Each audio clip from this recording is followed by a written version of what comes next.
गजपति जिला सदर महकुमा पारलाखेमुंडी स्थित जिलापाल कार्यालय में पारलाखेमुंडी पांचटी मोहना दुईटी नामांकन पत्र दाखल होईछि। पारलाखेमुंडी निर्वाचन मंडली आम आदमी पार्टी प्रार्थी भाव में मनोज बड़नायक नामांकन दाखल करथिबा बेले स्वाधीन भाव में 2 जण, मानस लोकशक्ति जड़े एवं नेशनल अपनी पार्टी जड़े नामांकन दाखल करिसेंती। मोहना निर्वाचन मंडली स्वाधीन जड़े एवं मानस लोकशक्ति दलरू जड़े नामांकन दाखल करिसेंती। नामांकन पत्र दाखल शेष दिन में 19 जण नामांकन दाखल करथिबा बेले पारलाखेमुंडी 11 जण एवं मोहना निर्वाचन मंडल 8 जण नामांकन दाखल करछंती।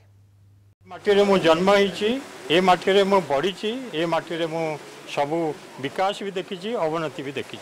आज बहुत खुशी अच्छी जे पारलाखेमुंडी निर्वाचन मंडली निमंते मोर नॉमिनेशन दाखल कली। मु बहुत भल आशा रखिकी लोकों निमंते, जिला निमंते, अंचल निमंते गोटे बड़ स्वप्न और आशा रखिकी नॉमिनेशन फाइल कर।